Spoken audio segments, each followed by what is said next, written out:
오늘 설교의 제목은 우리가 세상과 다를 바 없다는 것은 부끄러운 일이다 라는 제목으로 하나님 말씀을 나눌 겁니다. 우리가 세상과 다를 바 없다는 것은 부끄러운 일이다 라는 말씀입니다. 바울이 그렇게 얘기하죠. 부끄럽다. 5절입니다. 내가 너희를 부끄럽게 하려 하여 이 말을 하노니, 이 얘기는 그냥 너희들 좀 부끄러워야 된다. 그 부끄러워야 된다는 말에서 바울이 뒤로 물러나지 않습니다. 이건 정말 부끄러운 일이다 라고 말하는 거죠.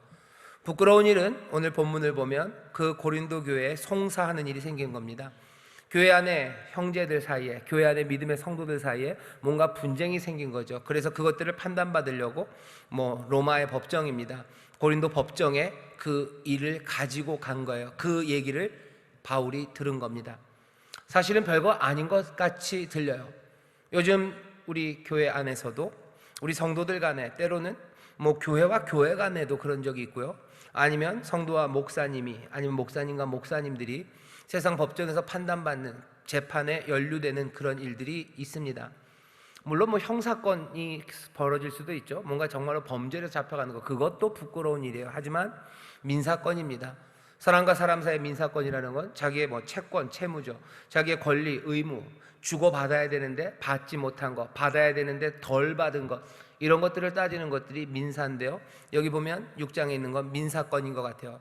형제가 같이 간 걸 보면 서로가 서로에 대한 의견이 다른 겁니다. 내 권리다, 그리고 이건 네 의무다 하는 이야기에 이견이 생긴 거죠. 그러니 그것들을 판단받으려고 지금 법정으로 간 상황이 있는 겁니다. 그 상황에서 지금 바울이 이야기를 해요. 그런데 여러분들도 여기 6장을 쭉 읽어보시면 아시겠지만 사실은 논리는 맞습니다. 6장에 있는 논리들은 하나하나 논리적으로는 맞아요. 한데 문제가 뭐냐면 그 논리가 되는 그 전제항들, 그것들을 받아들이기가 굉장히 어려워요. 그래서 논리학에서 타당성 이런 거 얘기하는데요. 이게 밸리드하죠. 밸리드합니다. 하지만 적절하지는 않아요. 아니면 3단 논법으로 논리적으로는 맞아 들어갑니다. 하지만 그 각각의 항이 말이 안 되는 이야기들이에요. 그리고 받아들이기가 굉장히 어렵습니다. 그래서 여기 6장 전체가 우리를 좀 고개를 갸우뚱하게 해요. 결론은 그거죠. 송사하지 말아라 하는 거예요. 차라리 손해보는 게 낫지 않냐, 너희들이 송사하는 거, 재판에 가는 거 불의한 일이다 라고 말합니다. 그러니 그 결론을 받아들이기가 어려워요. 논리는 맞습니다. 하지만 결론이 이상해요. 왜 그런 거예요? 그 전제가 된 항들을 받아들일 수가 없기 때문입니다. 받아들일 수 없고요, 우리에게 굉장히 낯섭니다. 어떻게 낯선지 한번 보시죠. 1절 볼까요? 너희 중에 누가 다른 이로 더불어 일이 있는데 구태여 불의한 자들 앞에서 송사하고 성도 앞에서 하지 아니하느냐. 이것도 좀 이상해요.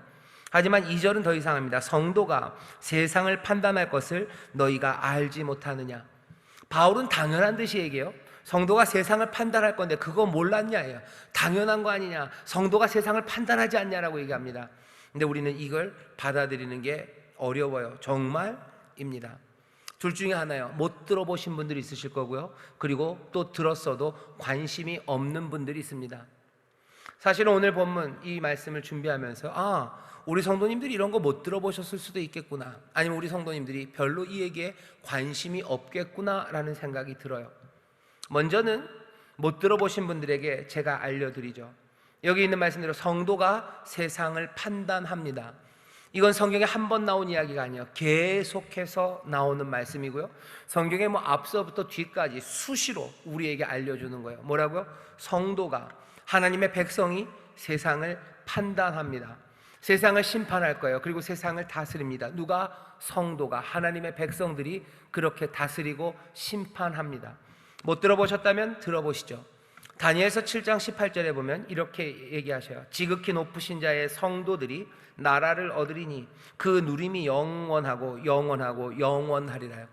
한 번도 아니고요, 3번입니다. 그 누림이 영원하고 영원하고 영원하리라.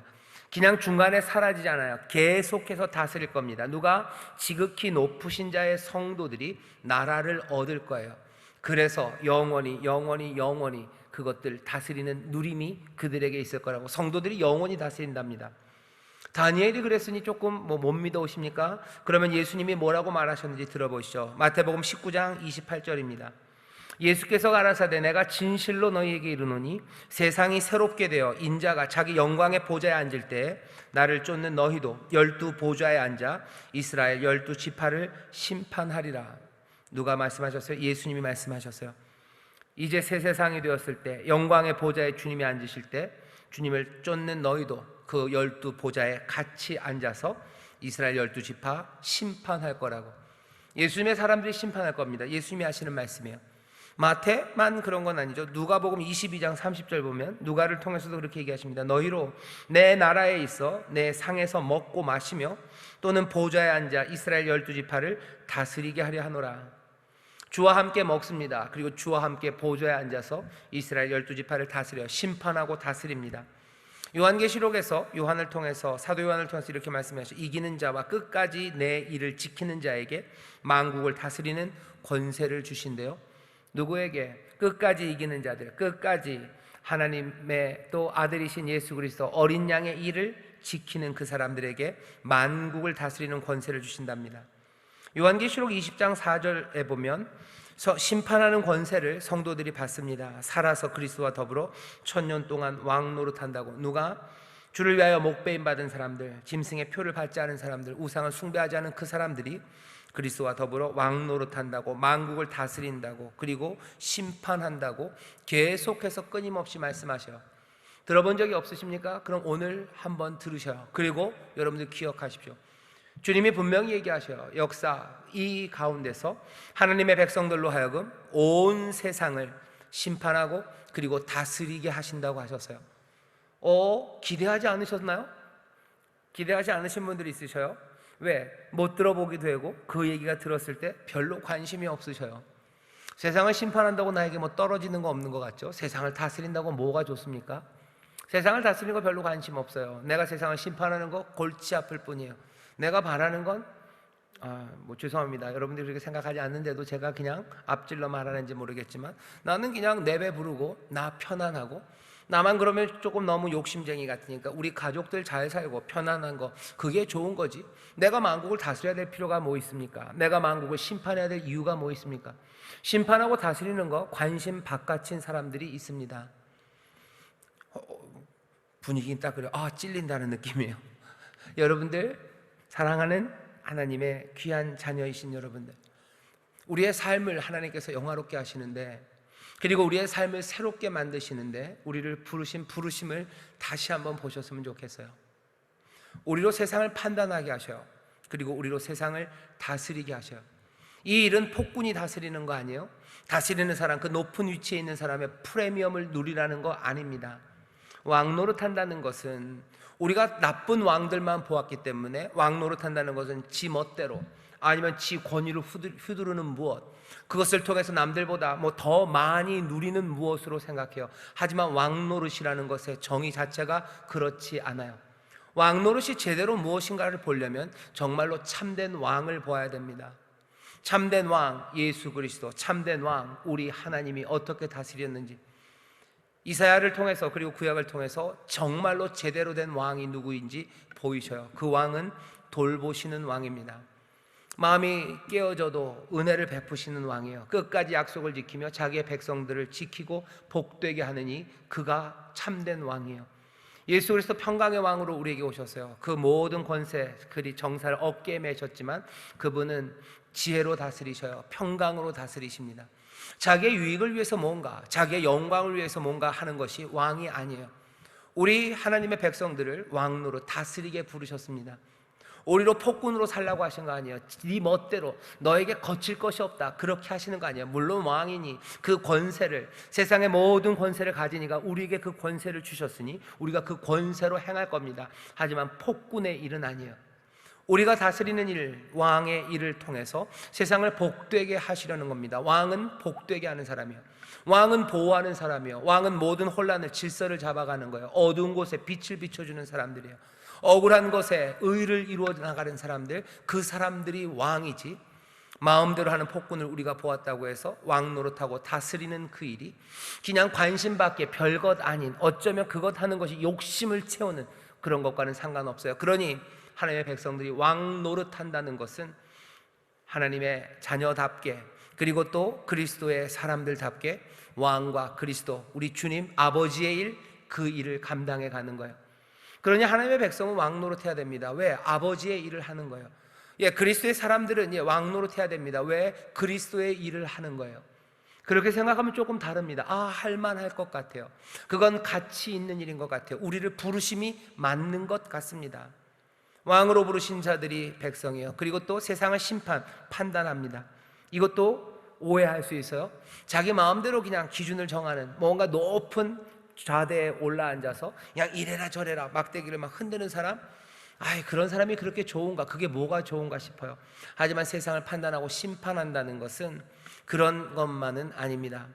세상을 판단하는 이가 오셨어요. 그리고 세상을 심판하는 심판주가 어떤 분인지 우리는 다시 하나님 안에서, 그리고 그리스도 안에서 그 판단, 심판의 일이 어떻게 이루어지는지 압니다. 그 심판과 판단은 그 기준을 보이는 거예요. 예수 그리스도께서 이 땅에 말씀이 오셨을 때, 빛이 오셨을 때 어둠 가운데 빛이 오는 것으로 이미 심판이 임했다고 그러죠. 그 심판은 저주와 동일한 말은 아닙니다. 빛이 왔기에 뭐가 올바른 건지, 뭐가 참된 건지 보여지기 시작해요. 사람들은 인생은 이런 거다라고 얘기합니다. 사람은 그냥 그런 거지, 사람은 이렇게 사는 거야 라고 얘기해요. 하지만 심판은 어떻게 임해요? 참 사람이 옴으로써 사람이 그렇게 사는 게 아니라는 걸 보여줘요. 사람은 그냥 욕심껏 사는 거지, 좋은 게 좋은 거지. 아니, 좋은 게 좋은 게 아니라 의를 따라 살아가는 것이, 그것이 좋은 것임을 보여주는 심판, 판단이 임하는 겁니다. 남들 다 거짓말로 사니 거짓말로 살아도 되는 거 아닌가? 사람이 뭐 다 그런 거지, 그렇고 그런 거지. 아니요, 사람은 그렇지 않음을 보여줘요. 세상은 그런 거지. 아니, 세상이 그렇지 않음을 보여줍니다. 악이 이기는 거야. 아니요, 악이 지는 걸 보여줘요. 심판과 판단이 임하는 겁니다.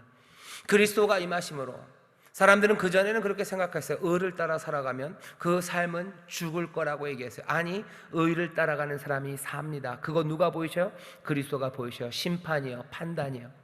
성령님이 이 땅에 오셔서 세상을 책망하셔요. 죄에 대하여 책망하십니다. 의에 대하여 책망하셔요. 그리고 심판에 대하여, 판단에 대하여 책망하셔요. 너희들의 죄에 대한 생각이 틀렸다요, 너희의 의에 대한 생각이 틀렸다요, 너희의 판단, 이것이 옳고 그른 모든 기준들, 그것들이 잘못되었음을 성령이 알리셔요. 뭐가 기준이 됩니까? 죄가 뭔지 그리스도가 보이셔요. 의가 뭔지 그리스도가 보이셔요. 제대로 된 판단, 심판이 무엇인지 그리스도가 보이셔요. 그리스도가 보이신 그 모든 것들을 들고서 성령님이 우리를 가르치십니다. 그렇게 진리 안에서, 그렇게 놀라우신 능력과 권세 안에서 우리는 왕 노릇하고 심판할 사람들로 부름받았어요. 그러니 하나님의 백성들이 세상을 다스리고 하나님의 백성들이 세상을 심판한다는 말이 이제 무슨 말인지 고대가 끄기덕여집니다. 우리는 이제 들어봤습니다. 그리고 그것이 우리 관심 밖의 일일 수 없음을 압니다. 믿음으로 살아가는 사람들, 그래서 하나님의 자녀가 되었는 사람들, 그리스도의 사람이 되었다고 말하는 그 사람들은 그냥 운명처럼이에요. 아니, 벌써 그렇게 되었다는 것 안에 자동으로 포함된 건 세상을 다스리는 일과 세상을 판단하고 심판하는 일이에요. 우리는 세상을 심판하는 사람들입니다. 우리는 세상을 다스리는 사람들이에요. 폭군이나 콧대 높은 재판관이 자기 멋대로가 아니라 그리스도가 보이셨듯이 그렇게 놀라운 평강의 왕, 의의 왕이 다스리듯 세상의 질서를 잡아가고 세상을 복되게 하고 보호하는 그 일을 우리가 감당해요. 세상의 의가 뭔지, 죄가 뭔지, 제대로 된 판단이 무엇인지, 인생은 어떻게 살아가는 것인지, 세상은 어떻게 돌아갈 건지에 대해서 우리의 삶이, 그리고 우리의 증거가 이 모든 것들을 판단하는 그 빛으로 이 땅에 서게 됩니다. 그게 우리들이에요. 바울은 여기에 대해서 흔들림이 없습니다. 그러니 말하는 거예요. 성도가 세상을 판단할 것을 너희가 알지 못하느냐? 세상도 너희가 판단하겠거든 지극히 작은 일 판단하기를 감당치 못하겠느냐? 세상의 의가 뭔지 보여줘야 될 너희가 지극히 작은 송사, 민사건입니다. 이게 누가 손해고 누가 뭐고 그거를 판단하지 못하면, 그거 판단하는 거 감당하지 못하면 어쩌냐고. 그거 판단 못해서 너희들 안에서 하나님의 백성이, 교회가, 그리스도의 사람들이 그걸 판단 못해서 세상의 재판관 앞에, 여기 보면 뭐라고 돼 있어요? 불의한 자들 앞에, 믿지 아니하는 자들 앞에 그것들을 가지고 가냐고. 지금 바울이 부끄럽지 않냐고, 창피하지 않냐고 지금 고린도 교회를 향해서 어쩌면 창피를 주고 있습니다. 교회, 하나님의 백성이에요. 물론 어리숙한 점 많고요, 그리고 부족한 점이 많습니다.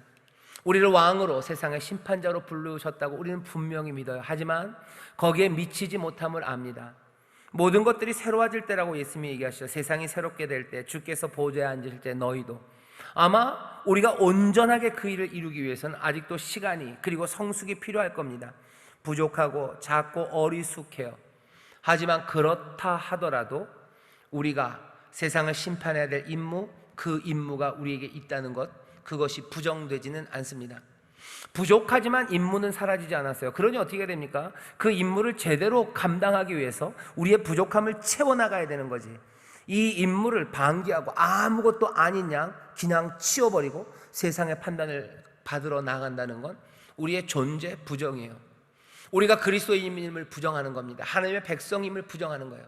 부족하고 못나도 우리가 하나님의 백성이고 그리스도의 사람들이라면 세상을 판단하는 것, 그 일이 우리의 임무예요. 그렇다면 하나하나 더 지혜롭고 의롭게 그 일을 감당하려고 애써야지.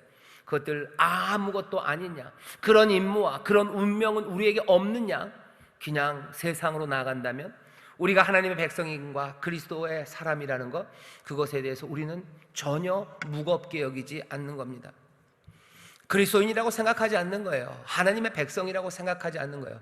하나님의 백성 그리스도인으로서 우리가 맡겨진 운명, 아니 운명 같은 그 임무들, 우리가 살아갈 그 삶의 방향들, 여기에 대해서 전혀 관심 없는 사람들, 그런 사람들이나 이 판단한 일을 가볍게 아무것도 아니게 세상에 맡겨버리는 거라고 지금 바울은 여기서 흥분하고 있는 겁니다. 예수님이 부활하셨죠. 예수님 부활하시고 그리스도가 되셨어요. 그분이 그리스도라면 그리스도의 몸된 교회, 그분에게 속한 모든 사람들, 하나님의 백성으로서 하나님의 세상을 심판하는 겁니다. 부족합니까? 그렇다면 우리 자신을 돌아봐야 되죠. 우리 안에도 뭔가 의가 이루어지지 않습니까? 그렇다면 훈육을 통해서, 아니면 때로는 권면과 징계를 통해서라도 점점 더 그리스도 안에 있는 그리스도인답게, 하나님의 백성답게 그 심판과 그리고 다스리는 그 일들을 정말로 참되고 온전히 이루어 나갈 수 있도록 점점점 변화되어 가야 하는 거지, 그 임무를 그냥 내려놓을 수는 없습니다. 바울이 보니 고린도 교회에서 성도 간에 소송이 벌어졌어요. 바울은 이 상황을 허용하지 못합니다. 생각해 보시죠. 왜 소송을 했겠습니까? 몇 가지 이유가 있어요. 아마 자기의 욕심을 채우기 위해서 소송을 했겠죠. 그리고 이것을 교회 밖으로 가져나간 것은 아마 교회가 그 건에 대해서 무관심했는지도 모릅니다. 아니면 교회가 교회 안에서 그 둘에 대해서 뭐가 옳은지 그른지를 따져보려고 하고 뭔가 판단하려고 애썼지만 그 당사자들이 그 교회의 권위, 교회의 지혜, 거기에 대해서 하나도 무겁게 여기지 않은 거죠. 아니면 아까 말씀드린 것처럼 아예 그런 생각이 없는 겁니다. 아예 교회 안에서 판단해야 되는 생각 자체가 없는 거예요. 우리가 세상을 판단할 사람이라는 거 들어본 적도 없고 관심도 없어요. 그냥 세상과 똑같아요. 당연히 내 유익을 위해서 뭐 하는 거예요? 재판해야 된다고. 내 사명은 전혀, 교회의 사명은 전혀 없는 경우, 몇 가지 경우가 있습니다. 바울은 이 마지막 경우를 생각한 것 같아요. 고린도 교회, 너희들은 너희들의 사명에 대해서 아무 생각이 없구나. 그리스도인이라고 말하지만 너희들 그리스도인이 뭔지 모르는구나. 앞에는 얘기했어요. 너희가 그리스도인 하나님의 백성이면 세상을 심판할 자, 세상을 심판할 자, 전체 세상을 심판할 이들이 그 작은 것 하나, 어쩌면 100만 원권인지도 모릅니다. 1000만 원권인지도 몰라요. 민사합의부로 가기 위해서 1억 조금 넘는지도 몰라요. 한 1억 500원쯤 넣어놨는지도 몰라요. 세상을 판단할 리가, 그것 때문에 그리로 갔느냐? 사명에 대해서 아무 생각 없지라고 책망하고 있어요. 하지만 사실 우리 교회 안에서 이루어지는 현상은 이 사명에 대한 망각 더하기, 제 생각에는 현실적으로 교회에 이럴 만한 지혜와 권위가 없다고 생각합니다. 이럴 만한 지혜도 없고 이럴 만한 권위도 없어요. 그리고 그 안에 있는 성도들은 교회에 그런 권위를 인정하려 하지도 않아요. 성도들 간에 뭔가 분쟁이 있고 민사적인 다툼이 있을 때 뭐가 잘못됐고 누가 어떤 책임이 있는지를 교회가 판단한다는 것에 대해서 사람들은 받아들이지 않습니다. 그게 지금의 상황이죠. 아마 교회에서 무슨 장로님들이 개입하고 아니면 담임 목사가 와서 얘기해 보셔요 라고 말했을 때 성도들은 뭐라 그러겠어요? 처음에는 어쩌면 자기 편이 될 것 같으면 얘기할지도 몰라요. 하지만 결국은 뭔가 자기에게 손해가 되면 이건 너무 심한 거예요. 지가 뭔데 이러는 거예요. 지가 뭔데. 제대로 알지도 못하면서 내가 그 말을 따라야 돼요? 교회의 권위, 교회의 지혜, 거기에 대한 기대가 없습니다. 이런 상황이 되어버렸어요. 자기에게 유익이 안 될 때는 그런 생각 안 합니다. 교회는 판단하는 곳이라고 생각하지 않아요. 교회는 그 지혜로, 권위로 질서를 잡아가는 곳이라고 생각 안 해요. 교회는 그냥 내가 온 거예요. 내가 좋은 얘기 들으려고 온 거지. 내가 택한 거예요. 교회가 무슨 권위가 있어요? 누가 있어요? 내가 있어요. 소비자가 왕인 거죠. 성도가 왕인 거죠. 소비자로 옵니다. 그래서 마음에 들면 있어요. 그리고 마음에 안 들면 떠나가요.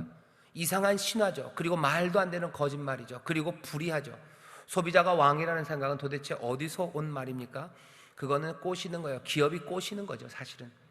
소비자가 왕인 것처럼 교회 성도가 자기들이 제일 높아요. 교회에 다른 권위는 없습니다. 지혜도 없고 권위도 없어요. 왜 이렇게 됐습니까? 오랫동안 그 권위를 가르쳐 본 적이 없어요. 오랫동안 삶의 판단들을 교회에 맡겨본 역사가 너무 오래되고 희박합니다. 그러다 보니 천천히 교회는 그 권위와 지혜를 잃어버린 것 같아요. 그 지혜를 발휘할 기회가 사라져요. 그 권위가 인정받고 존중받았던 적이 없습니다. 그러니 아무도 교회의 판단에 귀 기울여 하지 않아요. 그러니 교회는 그 지혜를 쌓아가려는 시도를 하지 않습니다. 교회가 가장 의롭게 판단하는 곳이라고, 교회가 가장 정직하게 판단하는 곳이라고, 교회가 가장 지혜롭게 판단하는 곳이라고, 교회가 권위로 이것들을 정리하는 것이 우리에게 복되다고 이제는 아무도 생각 안 할 뿐더러, 인정하지 않을 뿐더러 그런 생각 자체를 안 합니다. 그게 어쩌면 지금 우리가 맞닥뜨리고 있는 현실의 문제예요. 고린도 교회보다도 어쩌면 훨씬 더 멀리 온 것 같아요.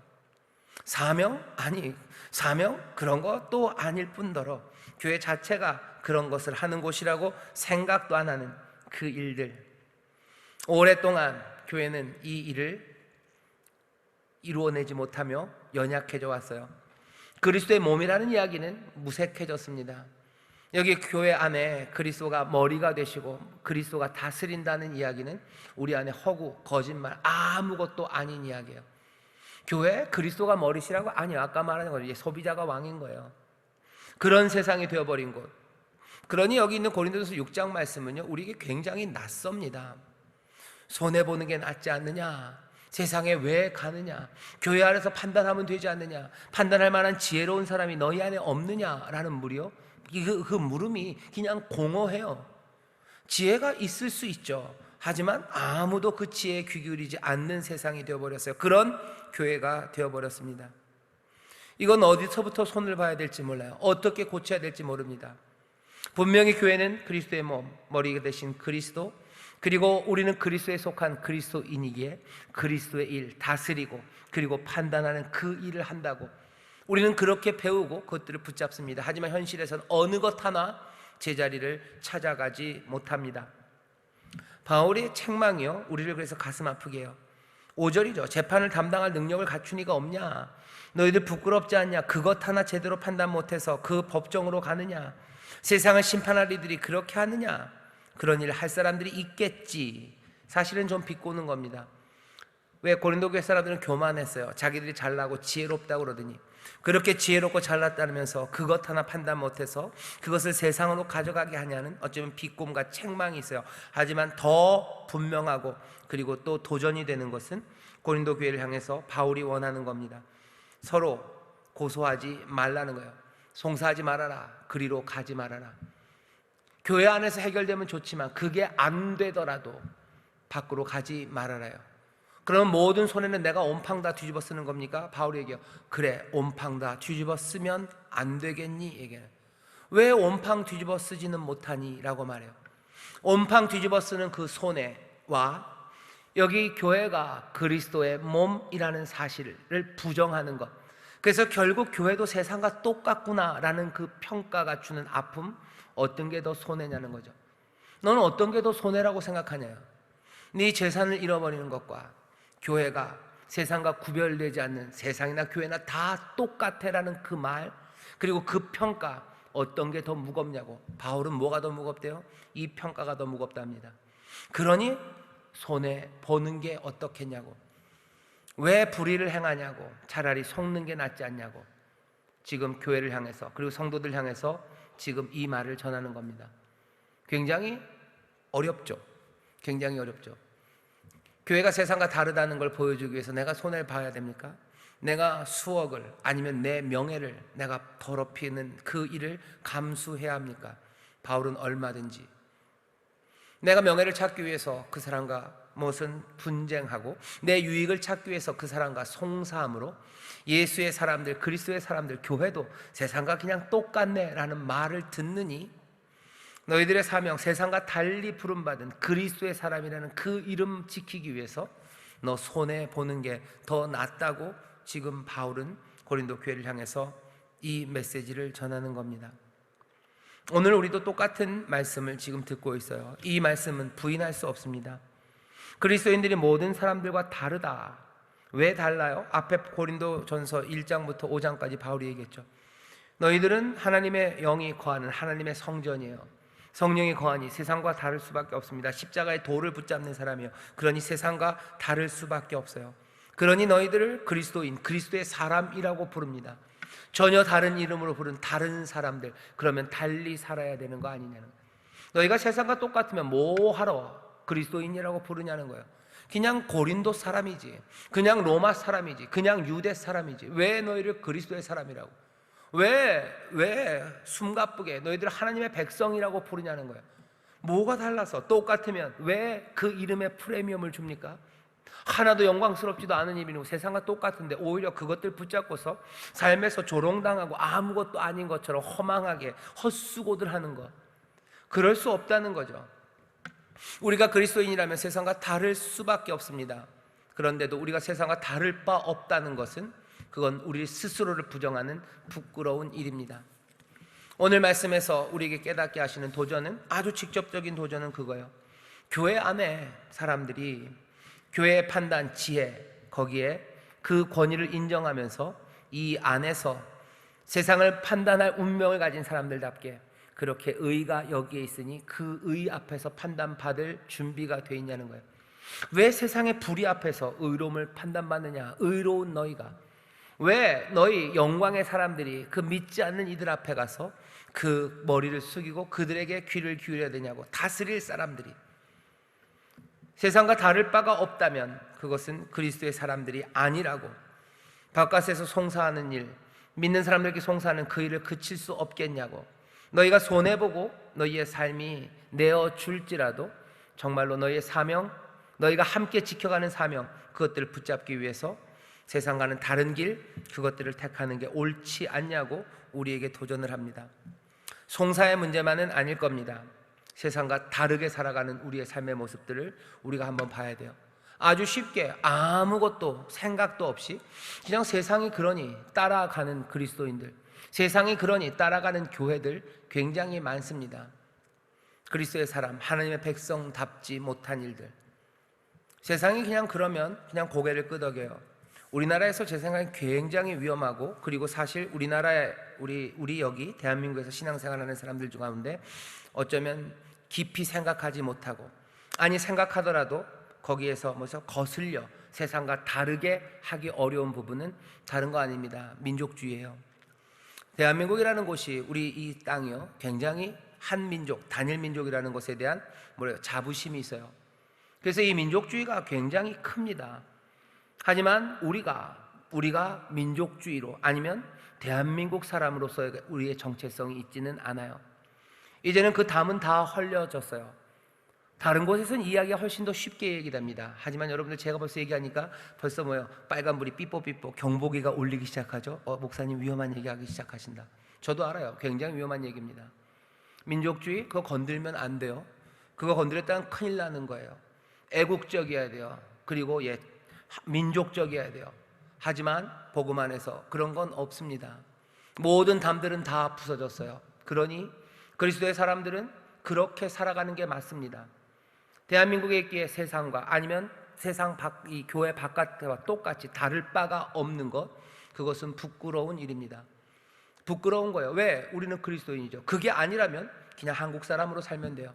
그냥 한민족으로 살면 됩니다. 뭐하러 그리스도인이라는 이름을 붙입니까? 우리 가운데 민족주의가 갖고 내는 여러 가지 것들이 있어요. 타 문화 사람들에 대한 배척들이에요. 보통 때는 별로 안 드러나요. 하지만 결정적인 순간에 드러나는 거예요. 결정적인 순간에 드러나는 애국주의예요. 결정적인 순간에 드러나는 민족주의입니다. 아주 배타적인 그런 민족주의예요. 그런 국수주의예요. 한국 최고라는 생각들이에요. 거기에 대해서 그리스도인들은 다 따라가야 됩니까? 아닙니다. 세상과 다를 바가 없는 것은 부끄러운 일입니다. 우리가 손해보겠죠. 손해보는 거. 왜 손해보지 못합니까? 우리는 똑같이 그렇게 합니까? 아니요, 그렇지 않습니다. 위험한 일이죠. 손해보는 일이죠. 아마 우리의 삶 가운데서 우리가 정말 그리스도인이라는 것이, 예수를 믿고 그래서 그리스도의 몸된 교회가 되었다는 것이 우리의 삶을 완전히 뒤집어 놓으셨다는 것, 그 뒤집고 그리고 그 허물어뜨리는 그 담들이 뭔지를 하나하나 분명히 확인해 나가기 시작할 때 우리는 그리스도이라는 이름에 부끄럽지 않게 살아갈 겁니다. 어려워요. 그리고 힘듭니다. 고린도 교회 사람들이 송사할 때 그것들을 쉽게 간 거는 아닐 거예요. 자기가 손해될 거 그거 생각하면. 대한민국에서 민족주의를 거부하는 사람들이 어떻게 되는지 여러분들 아실 거예요. 그냥 댓글 세례들, 온갖 모욕들, 그리고 상상할 수 있습니다. 하지만 그리스도의 사람들은 그렇게 살지 않습니다. 교회 안에서 이런 얘기하기 굉장히 어렵고요. 그리고 밖에서 말하면 욕들을 이야기해요. 하지만 세상과 다를 바 없다는 건 그리스도 사람들에게는 훨씬 더 부끄러운 일입니다. 어떻게 살아가는 것이 그리스도인으로서 합당하게 세상을 다스리고 세상을 판단하는 건지, 정말로 참된 의가 그리고 죄가 판단이 무엇인지 성령님이 우리를 다스리시고 또 우리를 깨닫게 하시고 우리를 가르쳐 주실 겁니다. 세상의 시류를 따라가지는 않아요. 세상의 다수를 따라가지도 않아요. 우리는 그리스도의 사람, 하나님의 백성으로서 어쩔 수 없이 그 운명, 본질이 세상과는 다른 사람들입니다.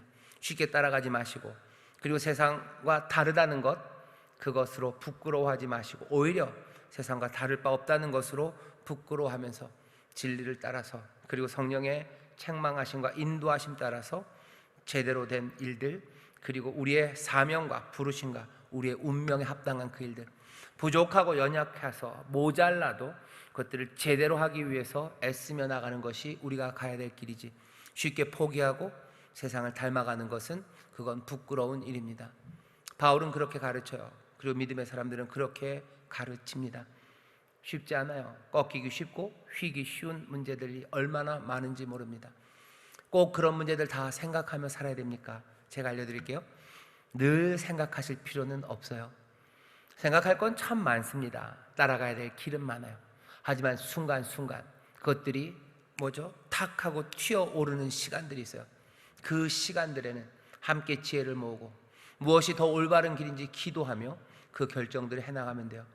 늘 민족주의와 크리스찬 그거 생각하실 필요 없어요. 민족주의가 가져다주는 폐해와 그리스도인의 삶에 그 고민으로 맨날 하실 필요 없어요. 오늘 이 밤 기도할 일이 있고 또 내일 내가 순종해야 되는 그 일들이 있어요. 그 일을 사랑으로 감당하셔요. 하지만 결정적인 일들, 송사가 평생에 매일 있는 것은 아니죠. 하지만 결정적인 그 일이 갔을 때 정말로 내가 어떻게 살아야 부끄럽지 않은 건지 판단해야 되는 그때 지혜를 모으고 또 그때 성령의 도우심을 구하면 됩니다. 그러니 너무 고민하지 마셔요. 그 이슈가 우리의 삶을 몽땅 다 뒤집어 쓰는 이슈는 아닙니다.